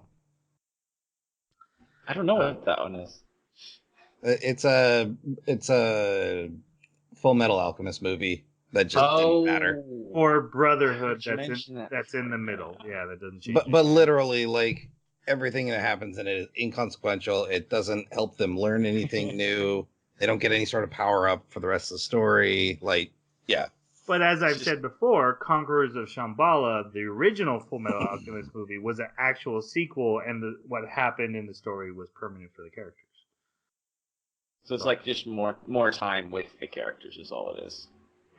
They're just filler movies usually, and yeah, that feels like a waste. Mm-hmm. Any last thoughts before we go to final reviews? Okay then, final reviews. Jason, what did you think of this half and then the series as a whole? I'm gonna give them both a 4. I thought this was fantastic for a shonen. I love the setting and the character building. I think the tone is a little weird. It's hard to go from I'm fighting this spider thing that can shred someone into 20 pieces and then to South Park style chibi and you humor. see the 20 pieces too. It's like graphic and the chunks are everywhere. Right. I love the story they're trying to tell, and I do like the dissonance there is between coming of a modern era with a feudal style monster and fighting technique. I love the time setting, but it's not a perfect anime, but I'm really enjoying it, and I actually look forward to the movie. But I'm going to give the whole thing a 4. Jeremy, what about you? Yeah, I really enjoyed it. I actually enjoyed this half a lot more than the first half of this season. I think it has a lot to do with just the fact that the first half of the season was setting everything up, and so it really wanted to get things going fast, tell as much of the story as possible to get him into the coming of age, because a lot of time was compressed, and that time could have been used to establish character a little bit better, but it was good enough. And this season was really entertaining. I like what they did with the power scaling a little bit better, and Inosuke is awesome, and Zenitsu is actually pretty funny this time. So yeah, there were a lot of redeeming qualities for what few things that I was picking at here and there. So I actually also want to give it a 4 out of 5, and the whole series as a whole, it's a 4 out of 5 for me. I definitely would watch the movie.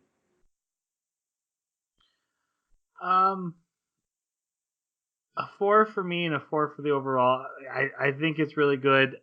It's still shonen though, and it still has some of the shonen flaws. I think there's a little too much reliance on flashbacks and a little too much predictability. But I think this arc is super strong, and if they can keep doing that, if they can it's no longer 2 episodes fight a thing and then move on. If it's 4 or 5 episodes of real threat, real danger, real consequences. That's going to be fantastic to keep up with, and I definitely want to know where the story is going, so I'll be checking out the movie too. So yeah, that's it for me. Before we go on to our next anime, I have a question for you guys. When he was talking to the Hashiras and going through that whole trial thing, did anyone remember that he's friends with a doctor demon? And just don't bring that up. Oh, And but the leader knew her. Yeah, he Did said, he- "Give my regards to her." Yeah. Did he? I missed that. Yeah. So like Yeah. after he said, "Can I headbutt him for stabbing my sister?" and the servants like subdued him and started carting him away. As they were turning the corner, he's like, "Yeah, give my regards to her." And then that's why And- he was like, "We have to go back. I need to talk to him about that." Oh. Yep. Yeah. I must have been writing down a note or something. That's crazy. Yeah. huh. The fact that Okay. he knows that there's multiple good demons out Good there. demons out there. Yeah. Uh-huh. Shira's. I doubt they know. There's no way Oh they know. yeah, no. Okay. All right. Let's talk about our next anime, Astra Lost in Space, which I've heard is really good. It's about a class of students who accidentally get lost in space, basically like the Lost in Space plot of hyperspacing in the wrong direction, and they got to take this ship back, but it's way farther back than they thought they'd have to go, and it's like a survival in space Yeah. kind of story. Cool. So that should be exciting. It's 12 episodes, so we'll be watching that next. If you have thoughts on the anime that we just watched or the anime that's coming up, you can leave them on our Twitter at Baka Podcast, our email, the animebakaclub@gmail.com, or leave a comment wherever you found the podcast. Like, favorite, and subscribe if you're a YouTuber guy. Leave a review if you're on iTunes. Wash my laundry if you're at my house. Anything else we need from these people? Like, subscribe, and hit that bell. I just did that. All right, thank you Oh, fine. guys. Let's say goodbye. Thanks for listening. We'll see you next time. Sayonara.